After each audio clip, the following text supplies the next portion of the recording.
Right, so if we could have some Rotarians take the cover off the food. We don't have time to introduce everybody, but we're just going to stick with our main speakers. So I'm going to start with Nathan Cooper. Nathan's really no stranger to Rotary. He was an exchange student a long time ago. Jason has spent the last 2 years almost traveling the province and meeting with folks just like the ones around this table. Because if there's one thing that he's certain of, he knows that the solutions aren't found by the folks in Edmonton, but the solutions and the people that make our province a great place to live, work, and raise a family are people that are around this table. If you look back at the career and the commitment to public service that Jason has had, whether it's from the times when I was a young lad and he was the director of the Canadian Taxpayers Federation, or his time battling Ottawa as a Reform MP in opposition, or defending our country as the Minister of Defense, or really changing the face of what it means to be a Canadian in many respects, in welcoming hundreds and thousands of people to our country as the Minister of Immigration. He has displayed an incredible amount of service, a public service, and a commitment to Albertans and to Canadians. And over the past number of months, it's been an absolute pleasure to come to know him as a person, because more important than all of those accomplishments that he has displayed are the man of integrity and the person that Jason Kenney is. And it's just my absolute pleasure to be able to share him with you this afternoon. So if you'll welcome him, Mr. Jason Kenney. Thank you very much, Nathan, and thank you, Peter. Thanks all for your worship, councillors, and fellow Albertans for the opportunity to be here. I recall that I'm always a bit nervous when I come to speak in Olds, because shortly after I was first elected to Parliament back in 1997, I was just a young whippersnapper, and my old mentor was Myron Thompson, the one and only, quite a character. They broke the mold when he was born.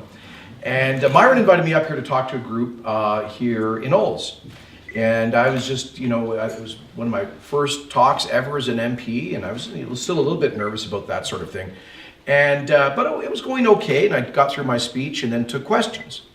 Well, the very first question came from a fellow at the back of the hall. I think he was wearing a Cargill cap. And I assume he was a farmer. And he stood up, he said, "Mr. Kenney, I've got a serious one for you here. How many politicians does it take to lubricate a combine?" And I thought, cheapers, I don't know where this is going. I don't know, sir. I grew up in a farm town in Saskatchewan, but I don't know how many politicians does it take to lubricate a combine. He says, "Just one, but sometimes you got to roll them through a couple of times."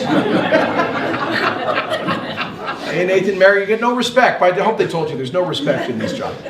And then I was out in Manyberries. You ever heard of Manyberries? There is such a town.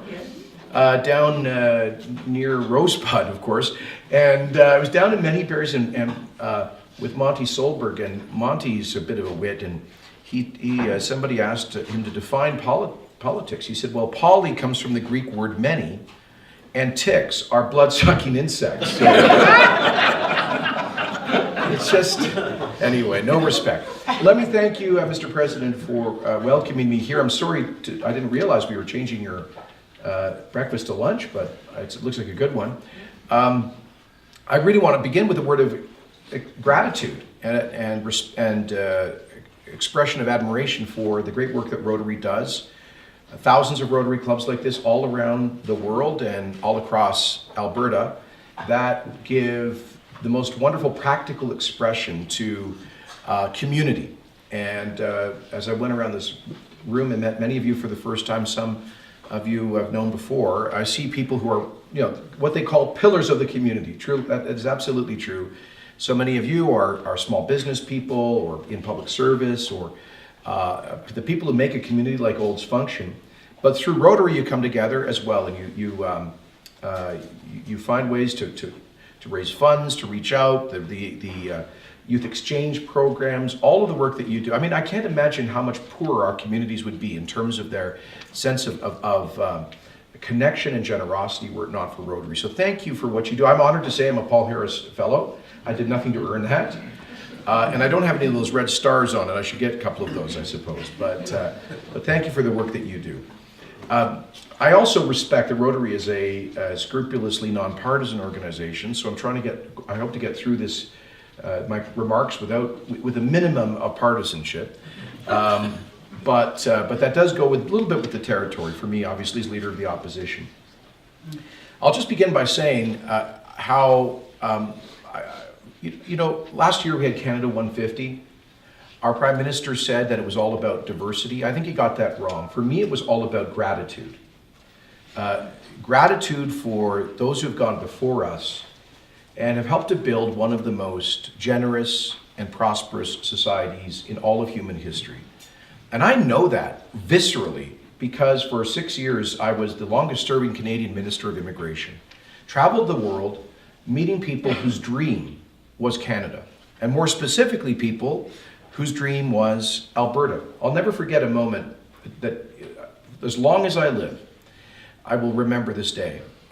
In 2011, I was overseas in Ireland with several dozen Canadian employers who were visiting an expo to hire unemployed Irish and other Europeans who were going through the economic crisis. For them at that point, they were facing 25% employment, 40% youth unemployment, but we were at the height of our boom in Alberta, and the biggest problem from employers was labor shortages. I'm sure you'll remember those days. And so many Alberta employers picked up and they went over to this Working Abroad Expo together with employers from other parts of Canada, Australia, US, New Zealand, and so on. At 9 in the morning, there were over 10,000, mainly young Irish and other folks from around the world, queued up around several city blocks to get in there and meet these employers. And I spent several hours going down that queue, trying to shake every hand, meet everybody, and encourage them to come to Canada. And as I went through the queue, I'd ask them, what country, of the ones, they've got several countries represented in the Jobs Expo, which country interests you most? And I was pretty chuffed when about 40-50% said Canada. I thought that's cool, that's great. Then I would go a little deeper because I had a hidden agenda, Alberta, and I would say, so are you familiar with any of the regions or provinces? Is there any part of Canada you might like to most live in? And over and over and over again, these young people said Alberta, Alberta, Alberta, a place they had never been to, they had no relatives in, they'd never visited, but for them, on the other side of the world, the word Alberta represented opportunity, a fresh start, and a new beginning. That made me appreciate our province more than anything. This notion that we have built this place that represents hope to people who, in that case, were hopeless. I'll never forget the look in the eyes of so many of those young people who had been out of work for 2 or 3 years. That look of despair and hopelessness. You know how people get depressed when they're unemployed.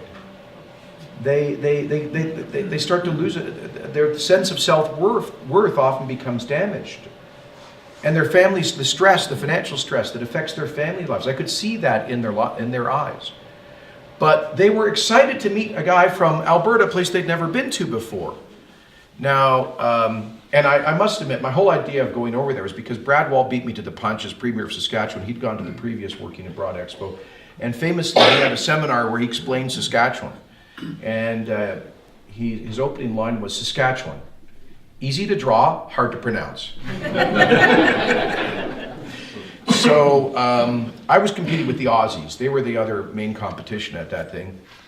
The Aussies were down the hall and doing a seminar while I was doing the Come to Canada moment. And I said, okay, so we've got this special youth mobility program.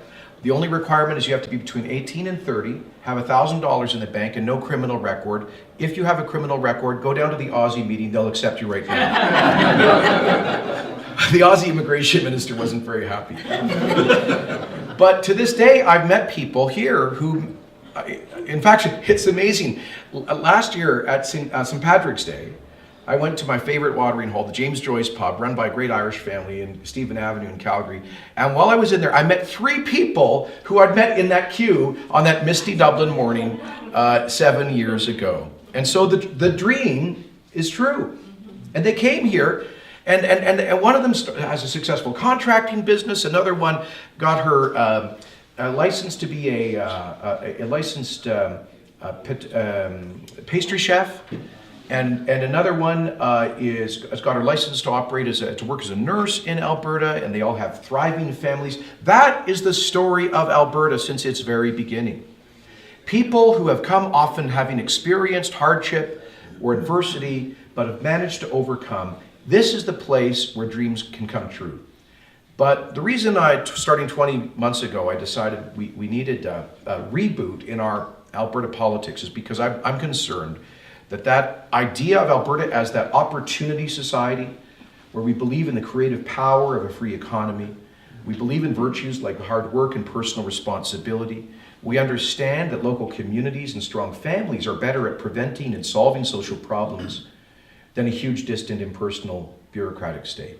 My concern is that those animating values of our province are at risk right now. Now, I don't mean this as an attack on anybody, because I believe our premier and the people in her political party are, our premier in particular, I think, is an intelligent, thoughtful, committed person who's doing her best. And I always say, Democrats are good people. I just happen to think their policies are having bad consequences. So I think we can disagree with civility and respect without being disagreeable. And we hope to demonstrate that, don't we, Nathan, next week when the legislature begins. But here's my point. We had this deep recession going on. Okay, and part of it was for sure energy prices. We've been through those before.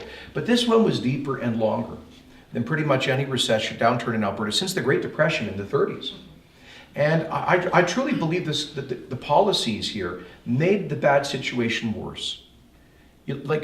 When you're in the middle of a recession, there's hundreds of thousands of people unemployed and businesses are going under. And why would you raise taxes on employers?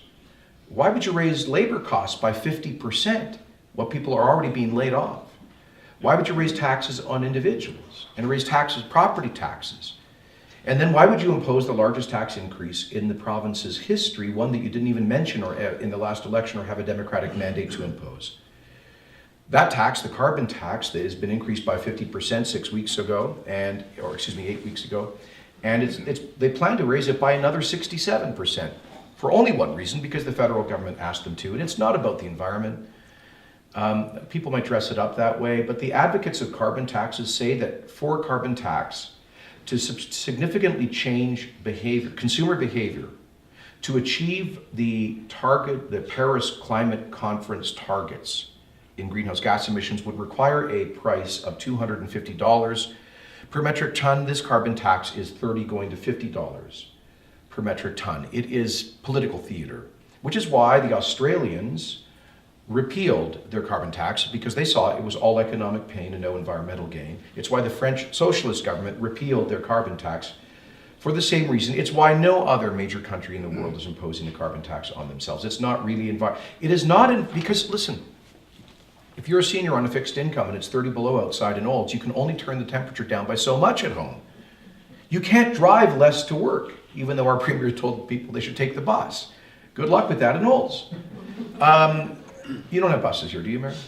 Okay, I didn't think so. And so, I'm driving around afterwards. So, there's only so much people can do, right? And to change their behavior. And let's face some facts here. We are a big, cold, northern, spread out, energy-producing jurisdiction. And Canada's total greenhouse gas emissions is 1.5% of worldwide emissions. China's annual growth in its emissions are equivalent to the total annual output of Canada. You could shut down our entire economy tomorrow, and China would make up for that just next year. So, and then we look at the difficulty getting our energy to market. And I'll wrap up soon. Don't worry, Mr. President. I'm sorry. Nathan knows I don't have a stop button. I could take up your whole afternoon if you don't watch it. But I got to say this. The loss of Alberta as the beating heart of free enterprise in Canada is a possibility now. Because the industry that has been so critical in our prosperity, our energy industry, is under attack, and it has been for over a decade. Do you know that foreign-funded interest groups have spent tens of millions of dollars with a deliberate, coordinated strategy to stop Alberta's oil and gas from getting to global markets? That's what has happened with these pipelines. Now, our premier told us the carbon tax would buy us something called a social license. I keep checking my mail. I haven't seen a social license there yet. I don't know what it is, but it was supposed to turn the pipeline opponents and energy opponents into supporters. Supposedly, David Suzuki was supposed to say, "Oh, Alberta's got a carbon tax. Great, we're going to support pipelines." No, he came to the teachers union conference last week and said, "Leave it in the ground, shut it down, no pipelines, no oil sands right now." So this has bought us zero goodwill. In fact, since the carbon tax came in, the Prime Minister vetoed the Northern Gateway pipeline that had been approved. President Obama had vetoed the Keystone XL pipeline. The federal government killed the Energy East pipeline by changing the regulatory rules on midstream.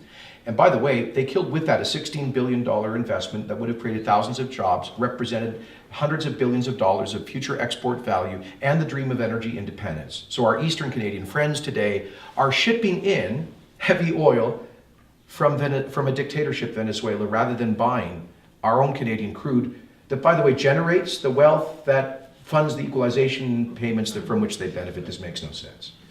And now the BC government is doing everything it can to stop that one last coastal pipeline.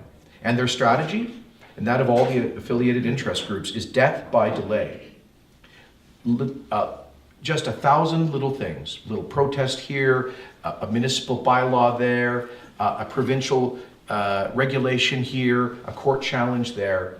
And their strategy is just an accumulation of delays and costs and problems. And so finally, they hope Kinder Morgan will say about Trans Mountain what TransCanada Pipeline did about Energy East. We can't do this anymore. That's their strategy. And if they do that, here's the cost. If we could sell, we have the third largest oil reserves in the world. If we could sell those reserves at today's global price, I mean notionally, it would have a market value of $11 trillion. Now, there are social challenges in Olds, in communities all across the province. I've been visiting food banks and women's shelters and overnight shelters throughout rural Alberta in the last week. If we want to be the generous society that we think of ourselves as, if we want to have that health care there for the boomers as they retire, and if we want education for our kids and the infrastructure and all of those things, we need the wealth. You cannot redistribute wealth unless somebody is creating it in the first place. And we have this great blessing of nature, which we develop at the highest human rights, environmental, and labor standards of any major energy producer in the world. So the question for us is not just an existential one. Because last week, by the way, we were selling our oil to the Americans at $33 a barrel. And they were then turning around and selling their oil to the world at $61 a barrel. So David Suzuki and the NDP in British Columbia and all these people are actually helping to subsidize Donald Trump's economy. Do they know they're doing that? While OPEC looks on happily at our inability to compete with them. This is not just an economic question for us, it is a moral question for the world. In a world where, according to the International Energy Agency, there will be a growing demand for hydrocarbon-based energy for until at least 2045. In that world, the question is, who will supply that growing demand? Will Canada, with the highest environmental, human rights, and labor standards, be a growing part? Will we displace or compete with conflict oil coming from dictatorships, theocracies, and kleptocracies? Or will we give a monopoly to some of the world's worst regimes to enrich them in Saudi Arabia, in Venezuela, in Iran, in Qatar?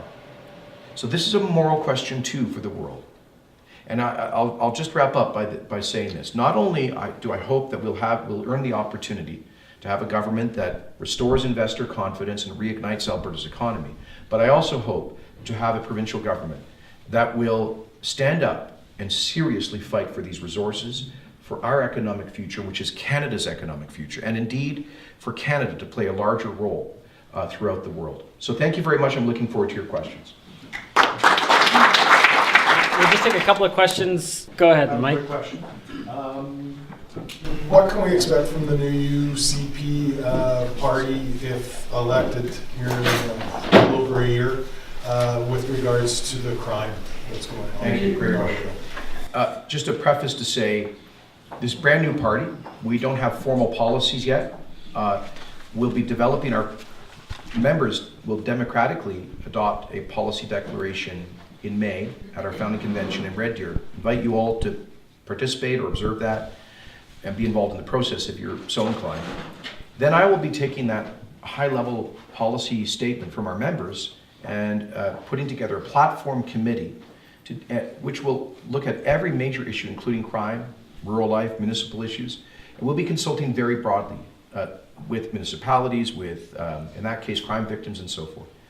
And to come up with our blueprint for government, our platform that would be released in the spring of 2019. So I just say that as a preface to any policy question, that we haven't formalized the policy yet. Having said that, we did appoint a rural crime task force because we acknowledge this is a serious problem. In some MDs and counties of Alberta, there has been a tripling or quadrupling of property crimes in the last 2 years. As you know, thefts have become B&Es, and B&E break-in entries have become home invasions, and home invasions are becoming increasingly violent. And we all know that there are some people who are multiple victims, some farmers who have been robbed 3 or 4 times in a year. And we all also know that unfortunately, there are some people who now feel that with response times from the police, sometimes taking over an hour, in rural communities, that they are now taking the law into their own hands, and none of us want to see that. I believe the first responsibility of government is the protection of public safety, of life and property. And so we must, so I'm sorry, but you know, when you're in government, you know this. When you're in government, you have to make choices. You have to set priorities. Not everything can be a priority. For me, priority number one, I mean, the overall strategic goal of our future government would be reigniting Alberta's economy, but in terms of public services, priority number one is public safety. Because only the government can do that, or at least supposed to do that in an orderly, law-based society, right? So, here are some things. There's clearly a backlog in the courts. Some of that is at the provincial courts, which deals with minor criminal offenses. So, if necessary, we would appoint and fund additional provincial court judge positions and crown prosecutor positions. Thirdly, we would aggressively lobby the federal government to fill the large backlog of Alberta Queen's Bench federal court judges. Frankly, that's developed because I believe Justin Trudeau's focus on judicial appointments is not simply competence but diversity, and if he doesn't have candidates that tick various boxes, he keeps the positions vacant, which is why we've got several unnecessary vacancies on the Alberta Queen's Bench. We could appoint those immediately, and there should be additional federal funding for expanding the Queen's Bench in Alberta, and federal crown prosecutors as well. Next, this really grieves me, but I spent 10 years in the federal government supporting and voting in favor of tough on crime laws that largely stopped the revolving door phenomenon, where you know how frustrated our police are, catch and release, and we all know that most of these crimes are committed by a relatively small number of hardcore repeat offenders. It's very frustrating for the police and prosecutors to arrest these guys, and because of small L liberal bail or parole or conditional sentencing or early release, they're back on the street sometimes in days or weeks or months. So I would, this is something we can't change provincially, but we would aggressively ask the federal government to reconsider its repeal of those mandatory minimum sentences, the laws that stopped conditional sentences for repeat offenders. We had brought in, for example, we scaled back the sentencing discount for pretrial custody. I could go on. There's about 30 laws that we passed that are being repealed by the current federal government. That's part of what's creating the revolving door all over again. Next, I understand some municipalities are actually have decided to fund supplementary RCMP positions, but the RCMP is not delivering the personnel. There seems to be a shortage of resources at Depot, and we need to fix those problems in the RCMP. Next, I know a lot of the urban municipalities are asking us to look at the policing funding formula. We haven't taken a position on that, but we're certainly open to that discussion. So those are just some of the things. I mean, and a final point would be, I do think if we can get the economy growing again. Look, I don't buy this idea that criminals are just, poor people who are compelled by poverty to go out and rob their neighbor's property. That is not really what the phenomenon is. But if you have a growing economy, generally speaking, crime rates tend to go down. So that is an overall strategic goal as well. Stephen Mandel has just announced he's leaving the Alberta Party. Do you see that as a threat, as a risk to dividing the right? How do you counter that? He's got just over a year. So thank you. So first of all, I didn't really do this, but I'd like to celebrate the success of our unity effort. When we started, just to be clear, a year ago, I was still running for the Progressive Conservative leadership. When I started that in the summer of 2016, that party had 6,500 members. The United Conservative Party, then it was that merger that we ultimately got to was ratified by 95% of both Progressive Conservative and Wild Rose members. So the notion that there's been some huge exodus of Progressive Conservatives to other parties is not supported by that fact, or by the fact that we have nearly 120,000 members. We've gone from 6,500 on one side to 120,000, making us the largest provincial party in Canada in terms of membership by far, whereas our friends in the Alberta Party have about 6,000 members. So that just gives you, and since October we've seen I think 7 polls indicating that the United Conservative Party has about a 25 to 30 point lead. I hasten to add, we're not taking that for granted. That's just a snapshot, and it can disappear very quickly if we're not competent and professional. So we have to stay humble and work hard, but if we do those things, I think we're in fundamentally a very strong position. So I'm not concerned about a division coming in. To be perfectly blunt with you, if anything, if I put on my hardcore political hat here, my judgment is any vote is that generally speaking, votes the Alberta Party gets are likely votes that might have gone to the NDP. The Alberta Party supports the carbon tax, or a carbon tax, I should say, and is in principle in favor of a sales tax. So my view is, if you're a voter who really likes higher taxes, you've got a good choice between the NDP and the Alberta Party. Okay, and we'll sneak in the question from Terry if we can. Just related to your first answer about the court system and so on. A few years ago, retired Justice Jim Foster from the Court of Queen's Bench. Yeah, he was advocating quite strongly for a new courthouse in Red Deer. And they're building it. They are? They got the funding, yes. So to the credit of the NDP, they got the money in the last provincial budget. Fantastic. I didn't know that. So I will credit the government for some things. Absolutely. And Jim's a good man. So if you all have, I know Nathan's done a number of town halls around here on the real crime issue, and we're going to be sitting down and taking all that input that we've received and distilling that into recommendations soon. Perfect. Thank you all for everything that you do in our community. I know that you are all community builders and make a difference in the lives of others. And so thank you so very much for that and for all the work that Rotary Club does. And I know there's so many members of the chamber here as well. So we so much appreciate your time. Thank you very much, and enjoy the rest of your day.